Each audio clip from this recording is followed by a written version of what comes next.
우리가 죽음이 아쉬운 건 미처 누리지 못한 행복 때문에 죽음이 아쉬운 거예요. 우리가 죽음이 괴로운 건 이 세상에서 사람으로서 꼭 해야 되는 도리를 하지 않고 이웃을 도우지 않았기 때문에 죽음이 아픈 거죠. 많은 경우 살아있을 때 우리 자매님들이 남편한테 이래요. 제발 담배 좀 끊어. 그때 안 끊다가 폐암 딱 걸려서 그때 끊는 사람들. 제발 술 좀 끊어. 그래도 안 끊다가 간암 걸려서 끊는 사람들. 이런 사람들이 가장 바보 같은 사람들이에요. 지난 2월 달에 괌에 강의를 갔다 왔는데 거긴 휴양지잖아요. 총회장님이 재미난 얘기를 하시더라고요. 신부님, 그 괌에 휴양지 띠 뛰는 데가 있대요. 그러면은 생전 안 보이던 사람이 어느 날부터 뛰기 시작한대요.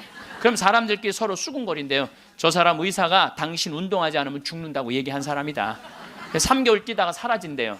죽은 거죠. 여러분들, 운동도요 평상시에 하는 거예요. 평상시에 병 걸려서 암 걸려서 하는 게 아니고 뭐든지 지금 해야 돼. 사랑도 나중에 하지 말고 지금 하고, 술도 나중에 끊지 말고 지금 끊고, 담배도 어떻게 나중에 끊지 말고 지금 끊고, 성주순례도 나중에 가지 말고 지금 가야 된다는 거예요.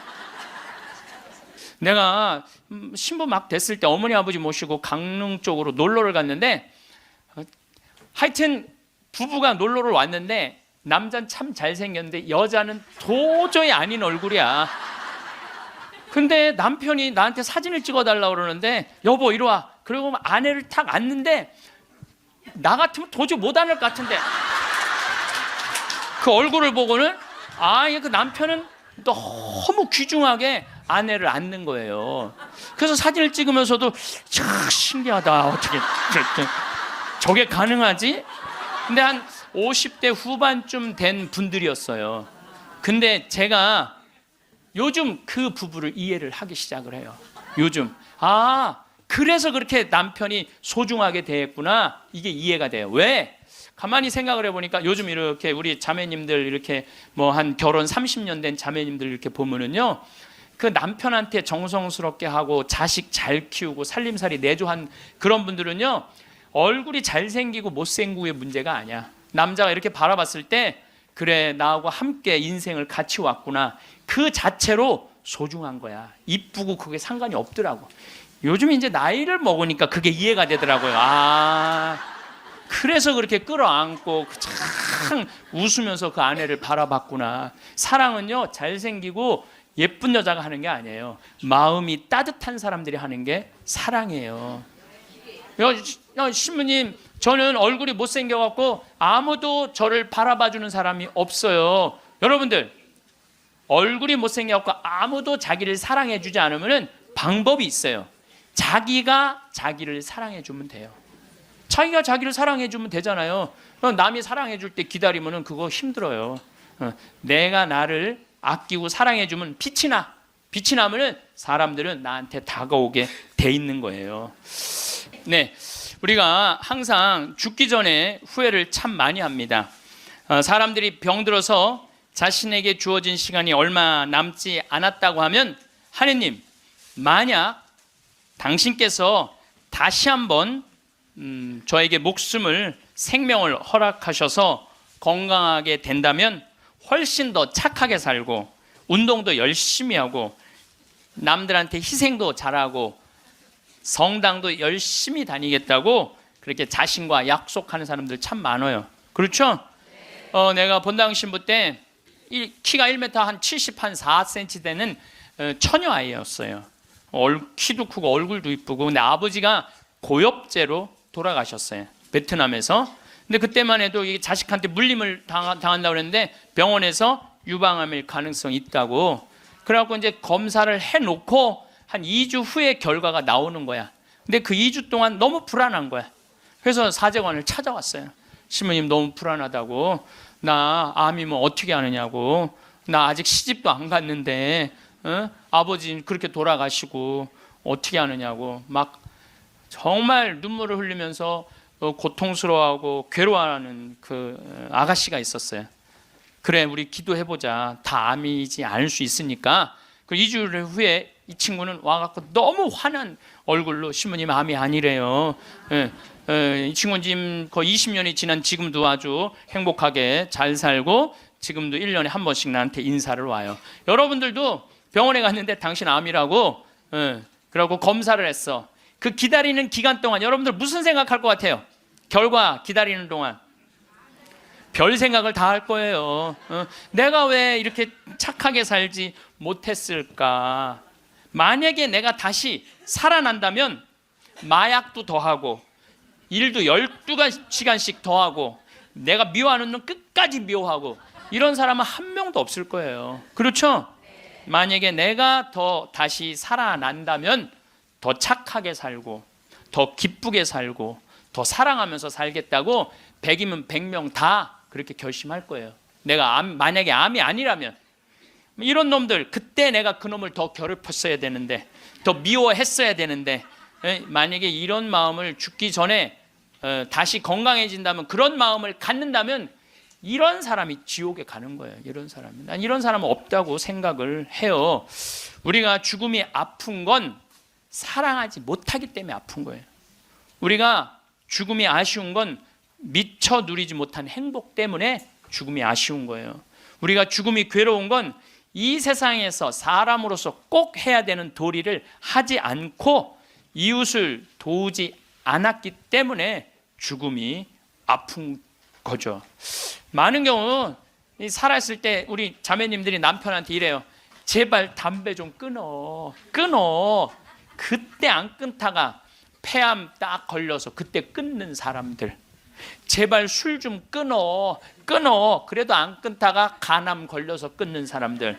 이런 사람들이 가장 바보 같은 사람들이에요. 그 지난 2월 달에 괌에 강의를 갔다 왔는데 거긴 휴양지잖아요. 총회장님이 재미난 얘기를 하시더라고요. 신부님 그 괌에 휴양지 그 띠 뛰는 데가 있대요. 그러면은 생전 안 보이던 사람이 어느 날부터 뛰기 시작한대요. 그럼 사람들끼리 서로 수군거린대요. 저 사람 의사가 당신 운동하지 않으면 죽는다고 얘기한 사람이다. 3개월 뛰다가 사라진대요. 죽은 거죠. 여러분들 운동도요 평상시에 하는 거예요. 평상시에 병 걸려서 암 걸려서 하는 게 아니고 뭐든지 지금 해야 돼. 사랑도 나중에 하지 말고 지금 하고, 술도 나중에 끊지 말고 지금 끊고, 담배도 어떻게 나중에 끊지 말고 지금 끊고, 성주순례도 나중에 가지 말고 지금 가야 된다는 거예요. 사랑도 그래요. 많은 사람들이 왜 나를 아무도 사랑해 주지 않지? 나 같은 거한테는 관심도 없네. 나같이 못생기고 뚱뚱하고 능력 없는 나한테 관심 가져주는 사람 하나도 없네. 이러고 맨날 울고 우울증에 걸리는 사람들이 있어요. 여러분들 많은 사람들이 저한테 그래요. 신부님은 사랑을 많이 받아서 그런 말씀, 우리들 마음을 이해를 못한다고. 여러분들 제가 사랑만 받을까요? 저도 노력 무지하게 해요. 사랑하려고 노력을 해요. 여러분들 아무것도 안 하고 사랑만 해줘, 사랑만 해줘. 그런 사람 사랑스러워요, 안 사랑스러워요? 노력하는 사람이 사랑도 받는 거예요. 그냥 무조건 가만히 있는데 누가 나를 사랑해줘요? 사랑도 열심히 하면 다. 낭만적인 사랑은요, 잘생기고 이쁜 사람이 낭만적인 사랑하는 거 아니에요. 내가 신부 막 됐을 때 어머니 아버지 모시고 강릉 쪽으로 놀러를 갔는데, 하여튼 부부가 놀러를 왔는데 남자는 참 잘생겼는데 여자는 도저히 아닌 얼굴이야. 근데 남편이 나한테 사진을 찍어달라고 그러는데, 여보 이리 와. 그리고 아내를 탁 앉는데 나 같으면 도저히 못 앉을 것 같은데 그 얼굴을 보고는 그 남편은 너무 귀중하게 아내를 앉는 거예요. 그래서 사진을 찍으면서도 참 신기하다. 어떻게 저게 가능하지? 근데 한 50대 후반쯤 된 분들이었어요. 근데 제가 요즘 그 부부를 이해를 하기 시작을 해요. 요즘 그래서 그렇게 남편이 소중하게 대했구나. 이게 이해가 돼요. 왜? 가만히 생각을 해보니까 요즘 이렇게 우리 자매님들 이렇게 뭐 한 결혼 30년 된 자매님들 이렇게 보면은요, 그 남편한테 정성스럽게 하고 자식 잘 키우고 살림살이 내조한 그런 분들은요, 얼굴이 잘생기고 못생기고의 문제가 아니야. 남자가 이렇게 바라봤을 때 그래, 나하고 함께 인생을 같이 왔구나, 그 자체로 소중한 거야. 이쁘고 그게 상관이 없더라고. 요즘 이제 나이를 먹으니까 그게 이해가 되더라고요. 그래서 그렇게 끌어안고 참 웃으면서 그 아내를 바라봤구나. 사랑은요, 잘생기고 예쁜 여자가 하는 게 아니에요. 마음이 따뜻한 사람들이 하는 게 사랑이에요. 신부님, 저는 얼굴이 못생겨갖고 아무도 저를 바라봐주는 사람이 없어요. 여러분들, 얼굴이 못생겨갖고 아무도 자기를 사랑해주지 않으면 방법이 있어요. 자기가 자기를 사랑해주면 돼요. 자기가 자기를 사랑해주면 되잖아요. 남이 사랑해줄 때 기다리면 그거 힘들어요. 내가 나를 아끼고 사랑해주면 빛이 나. 빛이 나면 사람들은 나한테 다가오게 돼 있는 거예요. 그래서 우리는 하여튼 죽기 전에 생이별하는 거, 사랑도 못하고 뭐 이래서 죽는 게 싫어. 이제 사랑도 하고 여행도 다니고 다 좋아. 그래도 죽는 게 싫어. 왜 그러냐면 존재의 사라짐 때문에 그래요. 내 존재가 이 세상에서 없어진다는 것은 너무너무 슬픈 거예요. 이건 좀 형이상학적인 문제예요. 내 존재가 사라진다는 거. 내가 40살인데 1월 달에 병원에 갔더니 의사가 당신 2달밖에 못 산다. 기껏 살아야 두 달이다. 3월 달에는 죽는다. 그럼 이 사람은요, 이때부터 울기 시작을 하는 거야. 내가 3월 달에 죽어? 나 진달래 보고 싶은데 진달래 필 때 나는 이 세상에 없겠네. 나 여의도 벚꽃 구경 가고 싶은데 벚꽃 필 때 난 이 세상에 없겠네. 나 목련 보고 싶은데 목련 필 때 난 이 세상에 없겠네. 그리고 우는 사람 참 많아요. 나 생태마을에 있으니까 암 환자들 많이 오잖아요. 한 분이 그 암 환자는 잊지를 못하겠어요. 암 진단을 받고 영등포에 역에 딱 섰는데 온 세상이 찬란해 보이더래. 온 세상에. 그 리아카를, 그 박스를 그냥 묶어갖고 리아카를 끌고 가는 할아버지가 너무 멋있어 보이더래. 저 할아버지는 살아서 생명을 누리고 살고 있구나. 저 할아버지는 생명을 누리고 살고 있구나. 그 할아버지가 그렇게 힘차 보이더래. 이 포장마차에서 떡볶이하고 오뎅을 끓이느냐고 땀을 흘리는 그 아줌마에 너무 부럽더래. 그리고 버스가 온다고 막 버스 잡는다고 막 사람들이 뛰어갈 때 생명이 막 흘러 넘치더래요. 난 이제 이 세상에 더 이상 없겠구나. 이런 세상에 함께 할 수 없구나. 내 존재가 잊혀진다는 거, 내 존재가 사라진다는 건 너무너무 슬픈 거예요. 근데 여러분들, 제가 진리 하나 알려드릴게요. 우리 인간은요, 죽기 전까지는요 절대 안 죽어요.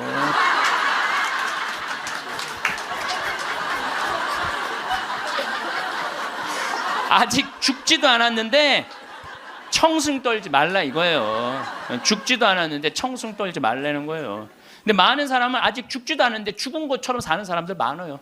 난 죽을 거다, 죽을 거다. 그래서 암 환자들도 두 종류가 있어요.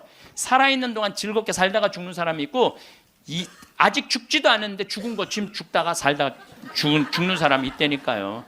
그래서 죽기 전까지는 절대 안 죽어요.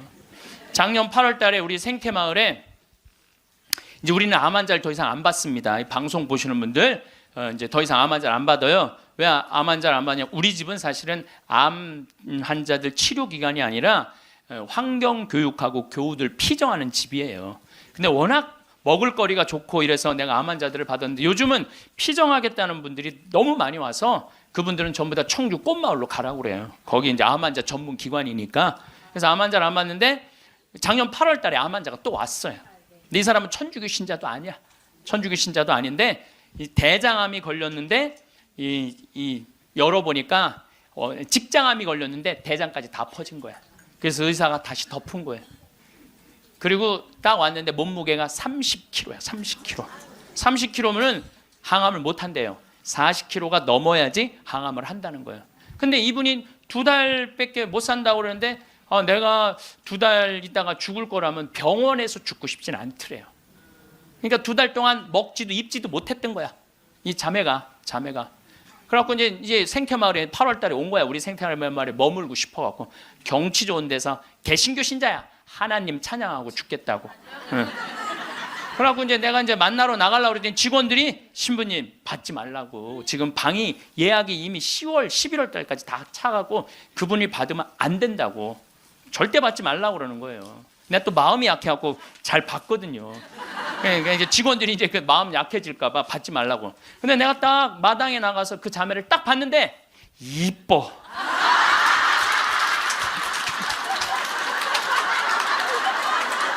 아니 57이라는데 그렇게 이뻐요. 이쁘더라고요. 난 서 있지를 못하는 거야. 2달 동안 입지도 먹지도 못했으니까. 너무 이쁘더라고요. 그래서 신부님 나 2달밖에 안 남았는데 여기 있고 싶다고 좀. 그래서 내가 직원들한테 야 죽은 사람 소원도 들어준다는데 산 사람 소원 하나 못 들어주냐? 그 침대 있는 방 그거 내주자. 그리고 우리가 8월 9월 추석 들어있으니까 그땐 손님이 좀 뜸하지 않느냐. 그래서 받자. 받았어요. 받았는데 이 자매가 유명한 번역가예요. 중국어, 영어, 독일어를 할 줄 아는 유명한 번역가예요. 여러분들도 아마 그분 책을 한 번씩 봤을 거예요.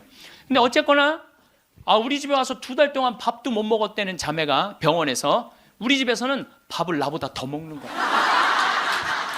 밥이 너무 맛있다는 거야. 밥이 너무너무 맛있다는 거야. 밥이 너무 맛있다는 거예요. 그리고 이제 뒤에 이제 산책 둘레길이 1시간짜리가 있는데 그 둘레길을 돌면서 너무너무 행복하다는 거야. 너무너무 행복하다고. 이제 그래갖고 뭐 그런가 보다 해갖고 이제 10월 달이 됐는데 이제 2달 후에 방 빼줄 생각을 안 하는 거야. 2달 있다가 죽는다고 그래서 받아줬더니 살이 더 통통 찌는 거예요. 살이 더 통통. 근데 10월 달에 오더니 이 자매가 하는 말이 신부님 내가 미사 참여를 해보니까 성체가 너무 좋다는 거예요. 개신교는 성체 성사가 없잖아요. 예수님을 몸 안으로 영한다는 게 여러분들 참 여러분들은 행복한 사람들이에요. 여러분들 사랑은 뭐냐면요. 사랑은 같이 있고 싶은 거야. 여러분들 1살, 2살짜리 애 낳았을 때 걔 보고 있으면 같이 있고 싶어? 같이 안 안고 싶어요? 너무 사랑스럽죠? 네, 같이 있고 싶어서 뭐라 그러냐면 눈에 넣어도 안 아프다 그래. 이 눈에 티끌 하나만 들어가도 막 난리를 쳤는데 이만한 걸 눈에 넣어도 안 아프다 그러니 이게 보통 이게 그것처럼 사랑스러워. 눈에 넣어도 그 큰 거를 넣어도 안 아프다는 얘기예요. 근데 예수님은 우리랑 너무 같이 있고 싶은 거야. 눈에 넣어도 안 아픈 게 아니라 그걸 뛰어넘어서 너무 같이 있고 아예 안에 들어가서 살고 싶은 거. 우리 안에. 그래서 성체로 우리 안에 들어와서 살고 있는 거예요. 그 행복한 신비를 여러분들은 매일매일 경험하는 거예요. 근데 우리 자매가 이렇게 보면서 나도 성체 영하고 싶다는 거예요. 세례를 받아야 되는데 근데 동생이 목사님이야. 그 동생하고 상의를 했대요. 나 거기 가고 세례 받고 싶다고. 천주교 세례. 근데 이 목사님이 한술 더 뜨는 거야. 누나 가고 기분도 좋고 몸도 좋아지니까 세례 그냥 받으라고.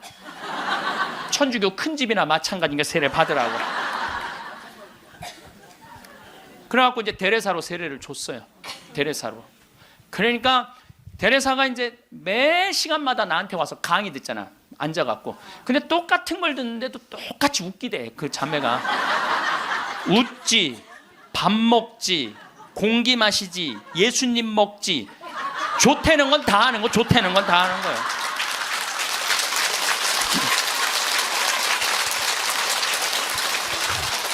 제가 시작 기도로 바친 게 이 자매가 나한테 메시지를 보낸 거예요. 네. 암이라고 하는 무서운 병을 만나면서 비로소 하느님을 만나게 되었습니다. 그 전까지는 교회도 잘 안 나갔대요. 관념이나 추상적인 존재로서가 아니라 매일매일의 삶과 고통 속에서 이전에 중요하다고 생각했던 것들이 얼마나 덧없음도 알게 되었고 저를 겸손하게 만드신다는 걸 감사하고 있습니다. 이 세상에서 내가 누구인지 하느님과 나의 관계에 대해 보다 깊이 이해하게 되었습니다. 나 자신의 한계를 처절하게 경험했고 깊은 실망도 알게 되었습니다. 그럼에도 희망이 얼마나 소중한 것인지 조금 알게 된 것 같아요. 그리고 항상 사람들 속에서 서로 보살피며 살아야 한다는 것을 비로소 알게 되었습니다. 우리 생태마을에서 살면서요 너무너무 삶을, 그리고 이분이 그런 거예요. 2달 동안 그냥 하느님 속에서 살다가 죽겠다고 찬양하면서, 그러면서 점점 건강이, 12월 달이 돼도 방 뺄 생각을 안 하는 거예요. 온몸에 암이 다 퍼졌다는 사람이. 그래서 이제 12월 마지막 제주는 내가 너무 강의가 많으니까 이제 마지막 제주는 쉬어요. 오늘부터 21일까지 하루도 안 쉬고 강의를 하는 거예요. 21일까지. 그러니까 대림 여러분들 피정한다고 그냥 여기서 부르고 저기서 부르고 그러니까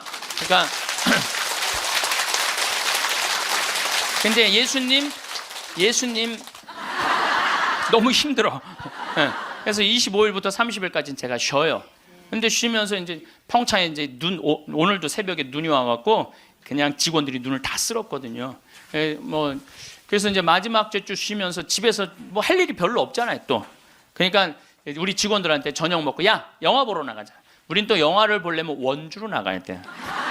1시간 한 20분 정도 운전을 해서 영화를 딱 이제 보러 갔는데 직원들 다 데려가는데 테레사가 눈에 밟히는 거야. 혼자 놔두고 가기가 그렇잖아요. 그 큰 건물에. 그래서 테레사도 같이 가자. 그래서 이제 테레사하고 같이 영화를 보러 갔어요. 근데 내가 영화를 보러 갔는데 영화를 잘못 골랐어. 영화를 이렇게 단편 영화를 골라야 되는데 1년에 한 편씩 나오는 영화에 2편을 데려간 거예요. 반지의 제왕, 호빗 뜻밖의 여정, 스마우그의 폐허라는 2편을 데려간 거예요. 이 난쟁이들이 잃었던 왕국을 찾으려고 막 하다가 보물을 찾아야 되는데 그 굴 속에 용을 깨우면 안 되는 거야. 근데 용을 깨운 거야. 화가 난 용이 팍 날개를 펼치고 이제 마을을 다 불살려고 날개를 쫙 펼치고 입을 쫙 벌리다가 영화가 끝나요. 이건 이제 언제 봐야 되느냐면 내년에 봐야 되는 거. 내년에 영화가 끝나고 데레사한테 미안하더라고. 데레사한테 이제 언제 죽을지 모르는 데레사를 데리고 와갖고 그걸. 그래서 내가 빈말로 데레사한테 얘기했어. 데레사 우리 내년에 누구 또 보러 오자. 난 빈말로 얘기했는데 데레사는 진지하게 네 신부님 또 보러 와요 그러는 거예요. 그러나 한 1, 2월 달 해외 강의 성지순례 때문에 생태마을을 2달 동안 비웠어요. 2달 만에 왔는데 데레사가 30kg짜리 데레사가 42kg가 된 거야. 얼굴이 삐쩍 말랐을 때도 이뻤는데 완전히 얼굴이 우리 집에 왔을 땐 흑 색깔이었는데 복사꽃 색깔로 바뀐 거야. 그런데 그 데레사는 그렇게 좋아졌다가 지난 10월 마지막 주에 세상을 떠났어요. 떠났는데 그 이제 제가 세브란스 병원에 갔는데 그 딸 셋 아들 하나 있는 집이에요. 근데 막내 여동생이 그 언니 마지막 임종을 지켰는데 그 목사님도 제가 만났어요. 근데 그분들이 이런 얘기를 저한테 전해주더라고요. 신부님, 우리 언니가 50 이제 거의 60까지 산 거죠. 이 평생 살면서 지난 1년처럼 행복했던 적이 없었다는 거예요. 너무 행복하게 살다가 세상을 떠났다는 거예요. 그리고 마지막에 이제 임종하던 날도 예수님 감사합니다. 이거를 계속 입에 계속 하면서 예수님 감사합니다. 자기 1년 동안 너무 산 게 행복했고 당신 만나러 가서 감사하다는 거예요. 계속 그러고 세상을 떠났다는 거예요. 그래서 저는 사는 것 같이 살다가 죽는 사람은 죽어도 살아요. 그렇죠?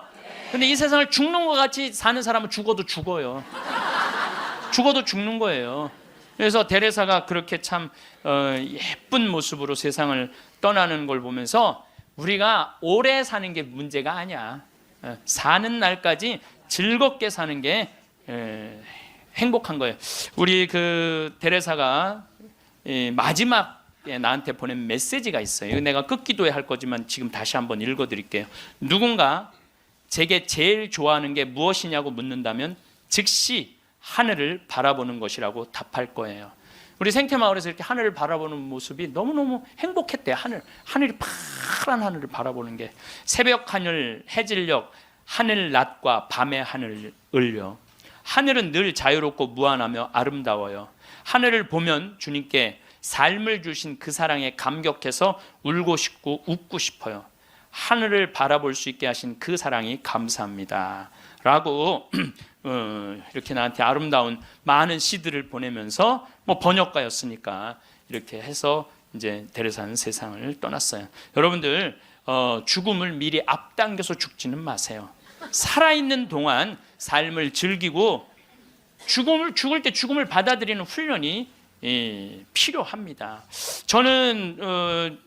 저도 뭐 아주 뭐 그런 거하고 상관없는 이 위암 아주 초기 환자였어요. 그래서 위를 3분의 1을 잘라냈어요. 근데 5년 전이죠, 이제. 그런데 내가 그러고 난 다음에 사는 게 모든 게 감사해. 살아있는 게 감사해. 살아있는 게. 내가 제일 그 삶을 많이 누리고 느끼고 살고는 있지만은 제일 행복할 때가 언제냐면은 이제 아침에 읍내 목욕하러 나가요. 이제 우리는 읍내 목욕탕이 이제 한 8km 되니까 운전을 한 10분 정도 하면은 목욕탕에 6시에 딱 가면은 우리 또 시골은요 전날 청소하는 사람이 다 탕을 닦아놓고 물을 안 받아놓고 가요. 내가 딱 가면은 탕에 물을 내가 제일 먼저 물을 틀어서 물을 받아. 그래갖고 이제 물을 받아갖고 샤워를 하고 탕 안에 그 제일 깨끗한 천물에 몸을 쫙 담그면은요 온몸이 너무 편안한 거야. 거기서 이제 묵주기도 5단을 일단 하고 묵주기도 5단을 하고 이제 나와서 다 운전을 하고 그 평창 읍내에서부터 우리 집까지 오는 길이 내내 옆에 강이 있어요. 딱 하면요 아침에 물 한 개가 산에 쫙 걸려 있고 백로가 쫙 날아가고 강물 소리 듣고 그 바람을 맞고 있으면요 살아있는 게 이렇게 행복한 거구나. 이게 돈 드는 일이 아니에요. 우리가 삶을 얼마든지 누리고 느끼고 생명을 누리고 살 수 있어. 우리가 그걸 할 줄 모르는 게 문제인 거예요. 할 줄 모르는 게. 여러분들도 오늘 이렇게 와서 강의 들으니까 삶이 생명감이 좀 느껴지지 않아요? 네. 그래서 집에 있으면 안 되는 거예요. 집을 나가야 되는 거 무조건. 네. 집에 있으면 우울증밖에 걸릴 게 없는 거예요. 네. 제가 여러분들 죽을 때 가족들 모아놓고 나는 내가 처음 자전거 탈 때 아빠가 뒤에서 잡아주고 너 혼자 이렇게 자전거 처음 탔을 때 아빠는 얼마나 행복했는지 몰라. 죽을 때 아빠가 자식한테 이렇게 얘기하는 거죠. 내가 너희들 손잡고 우리 생태마을 국장하고 아들 둘하고 3, 4년 전에 스페인 산티아고 600km를 걸었어요. 우리 국장은 한 달 동안. 그게 내가 보기에는 죽을 때 내가 너희들하고 그때 걸었을 때 너무너무 행복했어. 이런 말을 할 때 여러분들 멋있게 죽는 거예요. 안 죽으려고 이리 도망다니고 저리 도망다니고 그냥 풀뿌리 캐먹고 그냥 죽은 건지 산 건지도 모르고 그냥 이러고 살다가 죽지 말라는 거예요, 여러분들. 김수환 추기경님이 돌아가실 때 고맙습니다. 사랑하십시오. 참 멋있게 죽잖아요. 여러분들도 죽을 때 좀 제발 멋있게 죽어. 죽을 때 좀 멋있게 죽어야 될 것 같아요.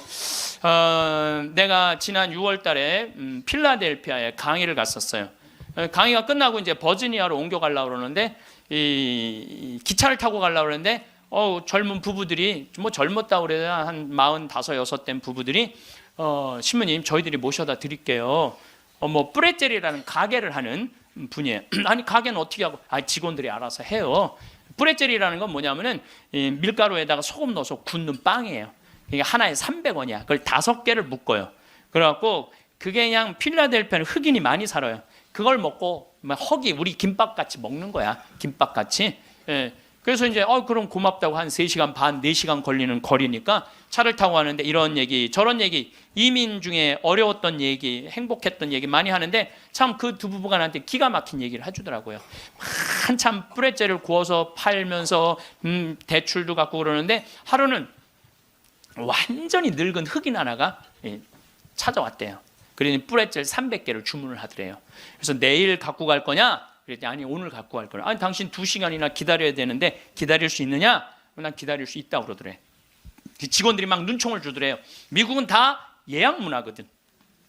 전날 예약을 하고 찾아가겠다 이러는데 그 흑인은 와갖고 2시간을 기다리고 있더니 돈 벌고 싶은 욕심에 그 뿌레젤을 부지런히 걷대요. 거갖고 300개를 줬대. 뭐 하려고 그러냐? 그랬더니 내가 학교 수인데 우리 아이들 주려고 갖고 가는 거다. 그리고 갔대요. 다음 주에 또 오더니 또 뿌레젤 300개를 주문을 하더래요. 화가 나더래요. 이게 무시하는 것도 아니고 이 바쁜데 뿌레젤을 300개를 또 주문하네. 당신 기다릴 수 있겠냐? 나 기다리겠다고 여기서. 그래갖고 고소 줬대. 근데 그 다음 주에 또 오더니 뿌레젤 300개를 또 고달라고 그러더래. 그래서 물어봤대요. 너 이름이 뭐냐? 그랬더니 미스터 윌리래. 미스터 윌리. 미국이 지금 예약 문화인데 당신은 왜 예약도 안 하고 우리를 힘들게 하느냐? 그랬더니 미스터 윌리라는 늙은 흑인이 하는 말이 나는 예약을 할 수 없는 사람이다. 왜 예약을 못하냐? 난 지금 암이 걸려갖고 오늘 죽을지 내일 죽을지 모른다. 그런데 내가 어렸을 때 브렛젤이라는 빵을 먹고 허기를 때웠다. 지금도 이 얘네들은 그 필라델피아 아이들은 그걸 옛날 생각을 하고 그걸 맛있게 먹는데, 그러니까 나도 어렸을 때 이 브렛젤이라는 빵을 먹고 허기를 때우고 했는데 지금 내가 수위로 있는 이 학교에 아이들도 아침을 못 먹고 오는 애들이 참 많다. 그래서 내가 마지막에 죽기 전에 그럼 너 학교 심부름이 아니냐? 그랬더니 심부름이 아니다. 내 돈으로 마지막에 이 아이들한테 거의 $300나 되는 돈을 계속 해갖고 아이들한테 나눠주는다는 거예요. 그래서 나는 언제 죽을지 모르기 때문에 예약을 할 수가 없다. 그리고는 다시는 안 왔대요. 죽은 거지. 그러니까 미국 사람은 죽을 때도 멋있게 죽어. 저는 여러분들도 좀 죽을 때 좀 멋있게 죽었으면 좋겠어. 예? 좀 내가 어디 선물을 갖고 가고 어디 선물을 좀 주고 죽는 그런 모습이 좀 있었으면 좋을 것 같아요. 그래서 이제 우리가 죽을 때 멋있게 죽으려면 잘 살아야 돼. 잘 살아야 돼. 그래서 저는 여러분들 우리가 잘 살려면 삶을 계획을 잘 세워야 돼. 계획이 없는 삶은요 잘 살 수가 없어요. 여러분들 인생 계획 어떻게 잘 세워져 있어요? 네. 아유 신부님 무슨 계획이 있어? 다 살았는데. 천만의 말씀이요. 여기 다 산 분 한 분도 안 계세요. 제가 얘기했죠. 죽기 전까지는 절대 안 죽는다고. 그러니까 계획이 있으셔야 된다니까. 저는 신학생 때 세미나를 하는데 앞으로 주 5일제가 된다는 거예요. 주 5일제. 그럼 토요일 날 일요일 날 교우들 성당 안 나온다는 거예요. 경치 좋은데 구경 가느냐고 성당에 안 다닌다는 거예요. 프랑스가 신자 비율이 97%인데 주 5일제 실시하고 미사 참여율이 8%로 떨어져요. 90%가 성당에 안 나오는 거예요. 내가 프랑스에 가보니까 금요일 저녁부터 놀러 나가더라고요. 금요일 저녁. 그 일요일만 되면 그 파리로 엄청난 차들이 들어오는 거야. 그럼 언제 성당에 가? 토요일 날 놀러 다니느냐고. 그럼 내가 30년 전에 신학교 교수님들이 그러더라고요. 앞으로 주 5일째 되면 한국도 그런 일이 벌어질 거다. 금요일 저녁부터 놀러 나갈 것이다. 경치 좋은데 구경 간다고. 그럼 그들을 어떻게 하느님 품으로 이끌 것이냐? 답을 내놔라. 저는 그때 그런 생각을 했어요. 그래, 교우들이 경치 좋은데 구경 간다고 성당을 안 나와? 그럼 나는 나중에 신부가 되면 성당을 경치 좋은데 더 놔야 되겠다. 그리고 글리 오라고 해야 되겠다. 그래서 이제 제가 이제 신부 되자마자 저는 생태마을을 신학생 때부터 꿈꿨으니까 신부 되자마자 땅 보러 다녔어요. 용문으로, 양평으로, 가평으로, 안성으로. 주머니 돈 한 푼 없어도 항상 꿈을 하느님이 이루어 주시거든요. 네. 월요일 날 나한테 40억 봉헌한 분도 내가 아프리카 잠비아에 농업대학 세운다는 꿈을 꾼 거예요. 그러니 누가 이루어 주시는 거예요? 하느님이 이루어 주시는 거예요. 믿음이 있어야 돼. 언젠간 줄 거라는 믿음이 있어야 돼. 네. 그래서 이제 막 여기저기 땅 보러 다니는데 뭐 30억, 50억 그러더라고요. 부동산 업자가 신부님 돈이 어디 있어서 땅을 보러 다니느냐고. 나 돈 한 푼도 없다. 대신 꿈이 있다. 꿈이. 그래서 이제 교구청에서 내가 하도 그렇게 뛰어다니니까 주교님이 부르더니 강원도 평창에 땅이 15,000평이 있다는 거. 15,000평. 그거를 꾸며 보라는 거예요. 그래서 제가 30살에서부터 그걸 꾸미기 시작을 한 거예요. 본당 신부 하면서. 그럼 집에 들어오면 새벽 2, 3시 늘 그랬어요. 다 본당 사목하고 집에 들어오고 그러니까. 10년 하는데 도저히 안 되겠더라고요. 그래서 주교님한테 청을 드렸죠. 주교님, 저 이제 초대 본당 신부 2번을 5년을 했으니 저 이제 강원도 평창 생태마을에 들어가서 살게 허락을 해 주십시오. 청을 넣었더니 주교님 그럼 가라고. 그래서 내가 가서 생태마을에 가서 사는데 10년 동안 꽃 심어놓고 나무 심어놓고 사니까 지금은 봄만 되면 천국이에요. 천국. 얼마나 꽃이 피면 아름다운지 몰라요. 산수유 피고 개나리, 진달래, 마로니에, 목련, 벚꽃, 찔레꽃, 이팝꽃, 조팝꽃 이런 거 피면은 꽃동산이에요. 꽃동산. 얼마나 아름다운지 몰라요. 그래갖고 마당에 딱 서면 강이 쫙 내려다 보이니까 얼마나 좋아요. 사람이요, 여러분들 산이 하나 보이는 데 사는 사람은 그냥 그런 데서 사는 거래요. 근데 산이 3겹이 겹쳐서 보이는 데서 살면은요 좋은 땅에서 사는 사람이라는 거예요. 근데 산이 한 5겹 겹쳐 보이는 데서 사는 사람은 명당에서 산다는 거예요. 근데 산이 한 7겹 겹쳐 보이면은 대명당. 대신 내려다 보여야 돼, 그 산이. 내려다보면 대명당에 사는 거야. 근데 우리는 여기 쓰면은 치악산 그 자락까지 보니까 12겹까지 보여. 12겹까지. 그리고 거기에 강 하나 흘러주면은 그건 말할 것도 없대는데 앞마당에. 그러니까 딱 마당에 딱 서 있으면은요 얼마나 행복한지 몰라요. 이렇게 내가 50살이 된 거야. 그리고 밤하늘의 별이, 여러분들 우리 저기 대레사도 별 얘기 했잖아요. 별이 얼마나 아름다운지 몰라요. 그러니까 우리 여기 남산이 278m야. 근데 우리 생태마을은 325m야. 그러니까 강의 끝나고 밤 11시, 12시에 가면요 하늘을 보면요, 지금은 이제 오리온, 황소자리, 마차부자리, 카시오페아, 북두칠성, 별똥별이 떨어지잖아요. 별똥별 꼬리 타는 소리가 들려요. 별똥별 떨어질 때, 아니 뻥이 아니라니까. 떨어질 때 따따따따따따 이러면서 떨어요. 따따따따따. 참. 이렇게 내 청춘 50이 됐어 내가. 그랬더니 교구청에서 부르더니 황 신부님 그 평창 생태마을 꾸민 경험을 가지고 여주의 땅이 15만 8천 평이 있대. 15만 8천 평. 여기 10배야. 평창보다 10배. 그거를 좀 꾸미라는 거. 4년 전에.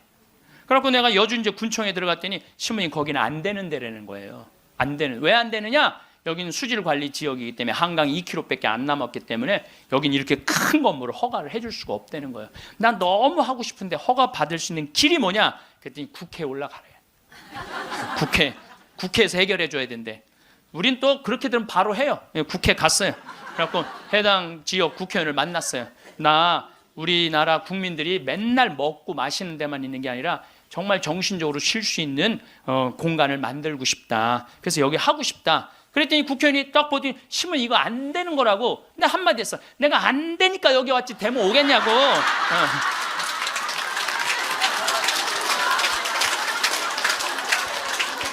그때 마침 그 국회의원이 아주 열심한 천주교 교우였어. 고민을 많이 하더라고요. 그러더니 그러면은 군수님하고 얘기를 해보고 연락을 드리겠다고. 그래서 이제 기다렸죠. 일주일 후에 연락도 빨리 오더라고. 아주 능력 있는 국회의원이야 보니까. 전화 오대. 신부님 우리가 군수님하고 거기 이제 폐수 처리 용량이라는 게 있어요. 그거를 할당을 해주기로 했다고. 열심히 해보시라고. 나는 그냥 그러면 끝나는 줄 알았어요. 너무 좋았는데 이게 또 이제 다시 허가 기간이 경기도청으로 넘어가는 거야. 경기도청에 가니까 이게 또 난감한 거야. 근데 마침 내가 또 경기도 기관장들한테 아침 먹고 하는 강의를 했었어요.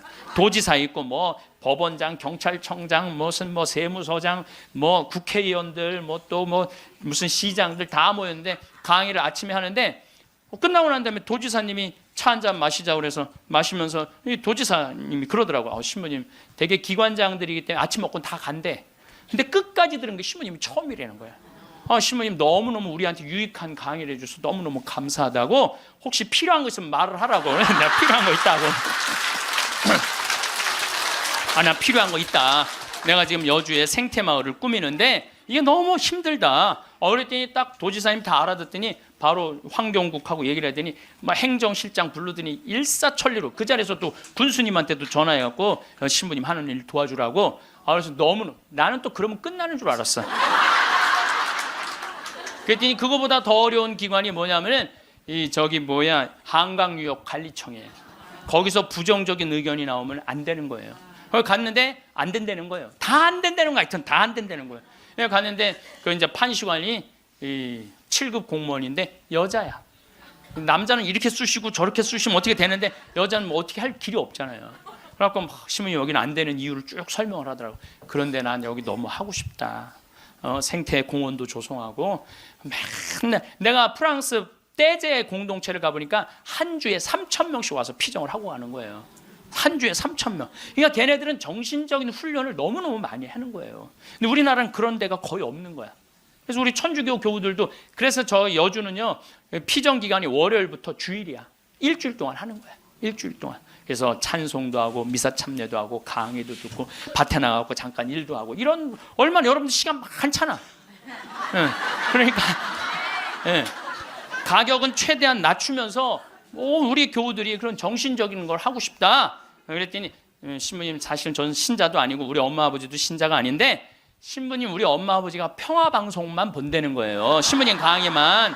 자기도 몇 번 봤대. 봤는데 신부님 생각이 좋아서 내가 긍정 의견을 내겠다고.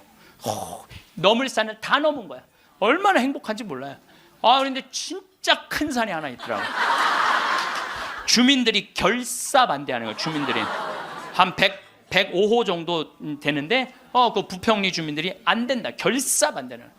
그래서 야, 이거 결사 반대하면 안 되는데, 그래갖고 내가 이제 주민들 이제 마을회관에 만나자 그랬어요. 딱 만났는데 눈빛이 결사항전의 눈빛이 있더라고요.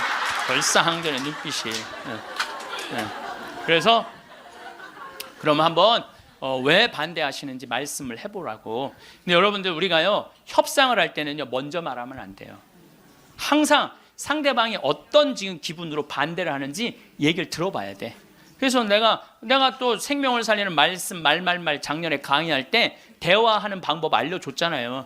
내가 그렇게 1년을 말을 했는데 대화를 못 하겠어요. 그래서 이제 겸손하게 앉아서 어르신들이 말씀하시는데 말씀 다 맞는 말씀이더라고요. 그리고 말씀을 들을 때는 눈빛을 깔아야 돼. 일단 이렇게.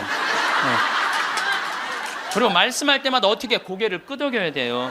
이게 존중이에요. 존중. 1시간 동안 제가 계속 맞는 말씀이라고 의견을 받아들이겠다고, 맞는 말씀이라고 받아들이겠다고 이제 다 얘기하고, 그럼 신부님 여기다 왜 하려고 그러느냐고. 내가 또 이제 말할 기회를 주신 거 아니에요. 내가 또 일단 말을 하면 이게 얼마나 대단해요. 그래서 30분 말씀을 드렸지. 30분 말씀을 드렸더니 주민들이 눈빛이 싹 풀리더라고요. 그러면은 신부님 한번 해보시라고. 근데 내가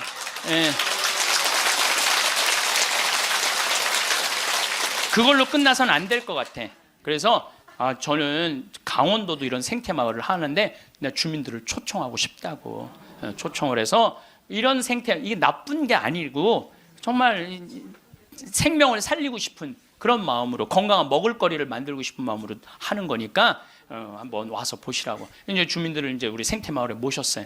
근데 그날따라 피정객들이 엄청나게 온 거야. 그날따라. 그래갖고 막 우리 지역 농산물 다 유통을 하거든요. 지역 동네 뭐 여기 영월 평창에 있는 농산물들 뭐 하다못해 꿀까지도 다 우리 집에 들어오면 피정객들이 와서 다 사가니까. 그러니까 지역 농산물들을 다 유통을 해주니까 얼마나 좋아요. 그걸 보더니 제가 바로 저런 거, 여러분들 거기 이제 옥수수, 감자, 고구마 많이 심거든요. 이런 거 다 유통시켜 주려고 지금 그러는 거다. 주민들이 보더니 우리하고 함께 하려고 그러는 거야. 그래서 주민들이 서명까지 다 해줬어. 서명까지.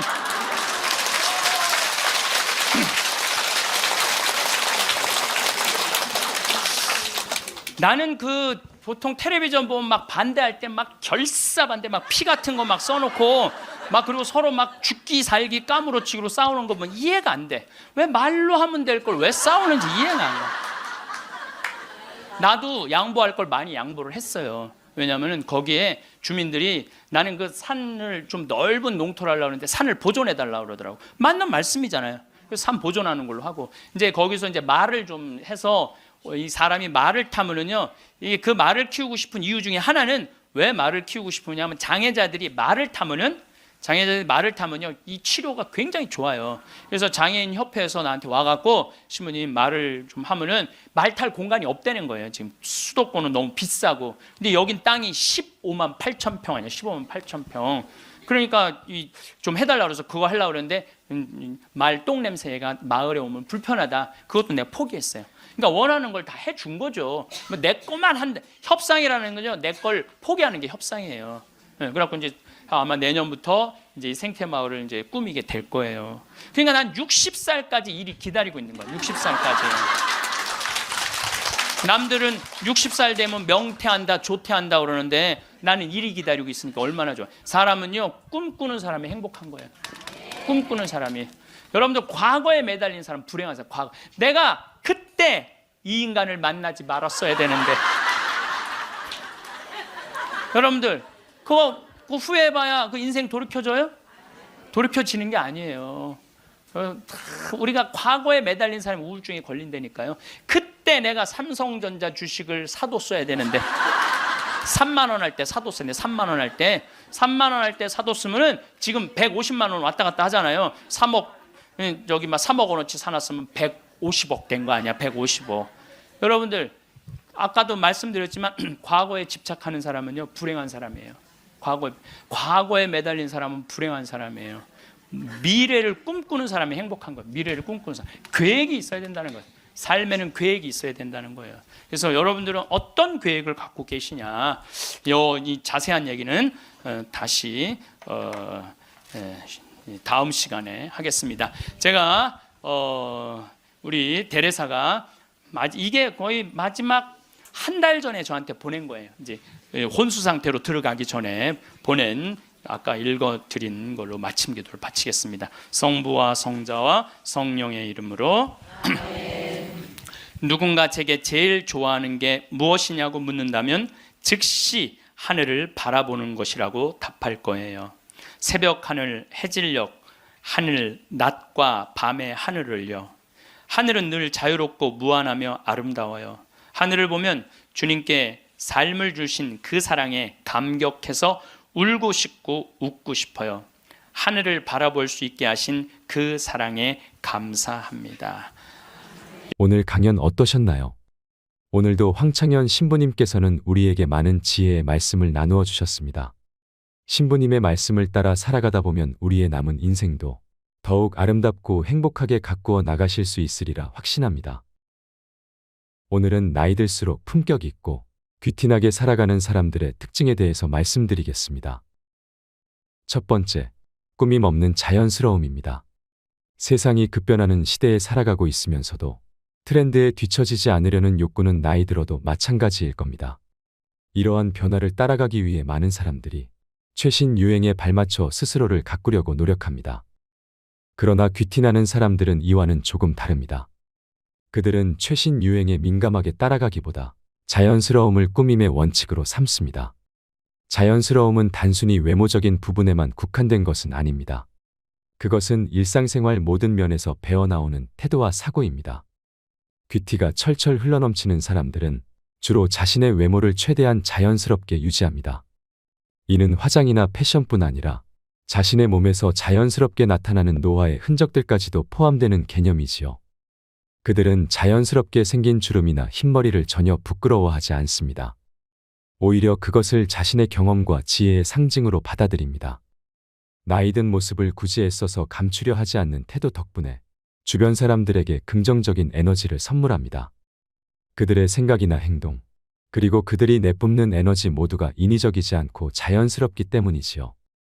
그들은 인간관계에서도 꾸밈없는 자연스러움을 추구합니다. 사회적인 관계에서도 가식적이지 않고 매우 솔직하며 진실한 모습으로 대화를 나누려고 노력합니다. 무엇보다 말을 많이 하기보다 듣기에 더욱 집중하며 상대방의 의견을 존중하고 진심을 담아서 소통하려고 합니다. 이들은 또한 누구누구를 따라가려 애쓰기보다 자신만의 보폭과 속도대로 자신의 방향에 맞추어 살아갑니다. 자신을 있는 그대로 사랑하고 존중할 줄 안다는 의미입니다. 누구나 가지고 있는 단점을 굳이 감추려거나 포장하려 하지 않고 자연스럽게 나는 이런 부분이 부족한 사람이구나 하며 받아들입니다. 그래서 그들은 타인과의 비교나 경쟁에서 벗어나 자신만의 페이스를 찾아갑니다. 이렇게 자신만의 속도대로 달려가며 그들은 꾸밈없는 자연스러운 삶을 추구하고 실천하며 살아갑니다. 두 번째, 항상 배우는 자세입니다. 세상이 너무나도 빠르게 변화하는 만큼 배울 것은 끊임없이 생겨나고 끝도 없이 많습니다. 새로운 정보나 지식, 기술, 그리고 경험이나 인간관계 등 모든 것은 우리에게 끊임없이 학습할 기회를 제공하지요. 나이 들수록 귀티가 흘러넘치는 사람의 특징 중 하나는 바로 항상 배우려는 자세를 가지고 있다는 것입니다. 귀티나는 사람들은 새로운 정보나 지식에 대해 호기심을 잃지 않습니다. 어린아이와 나이 든 사람의 가장 큰 차이점이 바로 세상에 대한 끊임없는 호기심이라고 합니다. 그들은 어린아이와 같은 눈빛으로 세상을 바라보며 모든 것에 호기심을 품습니다. 책을 읽는다거나 강의를 듣는다거나 전문가와의 대화를 통해 새로운 지식을 얻는 것을 행복해합니다. 그들은 이미 경험하고 알고 있는 것에 안주하거나 만족하지 않고 항상 새로운 것을 배우는 것에 즐거움을 느낍니다. 또한 그들은 경험을 통해 배우는 것을 중요하게 생각합니다. 지식만을 추구하는 것이 아니라 실제로 경험을 통해 체득하는 것을 목표로 한다는 것입니다. 여행을 통해 다양한 세계의 사람이나 문화를 체험하고 새로운 활동에 도전하거나 경험하는 것 자체에서 배울 것이 많다는 것을 알고 있습니다. 그들은 경험이 얼마나 중요한지 알고 있기 때문에 새로운 것을 배우고 도전하는 것을 두려워하지 않습니다. 타인으로부터 배우는 것을 즐거워합니다. 자신이 모르는 것이 많이 있다는 사실을 인정하기 때문입니다. 따라서 타인의 지식과 경험을 매우 귀하게 여깁니다. 타인과의 대화를 통해 항상 새로운 것을 배울 마음의 준비가 되어 있으며 다양한 사람들과의 교류를 통해 자신을 더욱 성장시키려고 애를 씁니다. 나이 들수록 귀티가 흐르는 사람들은 자신의 지식과 경험을 과시하지 않습니다. 따라서 그들은 겸손한 마음 자세를 지니고 있습니다. 자신의 지식이나 경험의 한계를 알고 있기 때문에 그 한계를 뛰어넘으려 끊임없이 노력합니다. 자신이 어느 부분에서 잘 모르는지를 알고 인정하며 그것을 극복하기 위한 동기로 삼아 항상 배우려고 노력합니다. 귀티나는 사람들은 성공보다 실패에서 더 많이 배웁니다. 실패에서 무너지거나 포기하지 않고 실패를 배움의 일부로 받아들입니다. 그것을 통해 더 나은 선택을 할 수 있게 됩니다. 결론적으로 귀티나는 사람들의 항상 배우는 자세는 그들의 성장과 발전에 매우 큰 역할을 한다고 볼 수 있습니다. 그들은 끊임없이 새로운 것을 탐구하며 다양한 경험과 인간관계를 통해 지속적으로 자신을 성장시킵니다. 이러한 자세는 나이를 먹어도 귀티와 품격을 잃지 않는 데 큰 도움을 줍니다. 세 번째, 항상 여유 있게 행동합니다. 세상은 생각보다 더욱 빠르게 변화하고 있습니다. 변화하는 세상을 따라가기 버겁다고 생각할 때가 참 많은 것 같습니다. 모든 것이 하루가 다르게 변화하는 세상을 살아가고 있는 시대에 우리는 종종 자신도 모르게 그 속도에 맞춰 달려가곤 하지요. 그러나 귀티나는 사람들, 특히 나이 들수록 귀티를 잃지 않는 사람들은 주변의 분주함 속에서도 늘 여유 있음을 선택합니다. 갑작스럽거나 급한 상황에 직면할 때조차 차분함을 잃지 않습니다. 그들은 시간에 쫓기어 어쩔 수 없는 선택을 하지 않으며 스스로를 너무 코너로 몰아넣지도 않습니다. 그들은 자신에게 주어진 시간을 매우 중요하게 여깁니다. 현대사회에서는 빠르게 더욱 빠르게를 외치고 강조되곤 합니다. 그러나 귀티나는 사람들은 자신만의 속도와 리듬을 찾아 나섭니다. 이것은 다른 사람들과 비교해 느리다거나 게으르다거나 세상사 무관심하다거나 하는 것에서 오는 것이 결코 아닙니다. 오히려 각각의 순간을 대충 넘기지 않고 소중하게 인식하며 그 순간순간을 최대한 여유 있게 즐기고 풍요롭게 살아가려는 피나는 노력에서 비롯된 것이라고 볼 수 있습니다. 또한 그들은 자신의 삶의 패턴뿐 아니라 타인과의 관계에서도 여유를 가집니다. 다른 사람의 기대감이나 압박 또는 비판에 쉽게 흔들리지 않으며 자신이 생각한 자신만의 길을 뚜벅뚜벅 걸어가는 여유로운 모습을 보입니다. 남에게 흔들리지 않기 때문에 자신의 가치관과 원칙을 중심으로 타인과의 관계를 설정하며 그것을 기반으로 관계를 맺음으로 남에게 끌려가지 않습니다. 여기에서 여유 있음은 단순히 외부적인 태도만을 의미하는 것은 아닙니다. 내부적으로 마음의 평화와 안정감을 유지하는 것도 포함됩니다. 그렇다면 어떻게 해야 여유 있는 태도를 가질 수 있을지 그 방법을 소개하겠습니다. 첫째, 우리가 제어할 수 있는 것과 제어할 수 없는 것을 구별하는 지혜가 필요합니다. 우리가 할 수 있는 일에는 최선을 다하되 그 결과가 어떻든 결과에 대해서는 걱정하거나 목매지 않아야 합니다. 둘째, 순간에 충실해야 합니다. 우리가 살아가는 것은 과거도 아니고 미래도 아니며 오로지 현재라는 이 순간뿐입니다. 그래서 현재 순간에만 충실함으로써 생각과 감정의 소용돌이에서 벗어날 수 있습니다. 셋째, 주변 환경이나 상황에 대해 열린 마음을 가져야 합니다. 삶의 변화와 도전을 받아들이는 유연함이 내면의 여유까지 만들어냅니다. 마지막으로 자신에 대한 이해와 사랑입니다. 자신의 감정과 생각을 인정하고 그것에 친절하게 대함으로써 마음속에 여유를 만들어냅니다. 여유 있음은 마음의 평화에서 비롯됩니다. 귀티나는 사람들은 자신의 마음과 정서를 꾸준하게 관리하며 그것을 바탕으로 나이 들수록 더욱 여유 있는 삶을 살아갑니다. 그들은 생활의 중요한 순간에 집중하며 그 순간을 최대한 즐기려고 노력합니다. 이러한 자세는 귀티와 품격을 부여하는 중요한 요소 중 하나입니다. 오늘의 내용이 여러분들 모두에게 도움이 되었으면 좋겠습니다. 도움이 되셨다면 주위의 소중한 분들께도 공유 부탁드립니다. 구독과 좋아요는 제작에 큰 힘이 됩니다. 오늘 하루도 행복하세요. 감사합니다.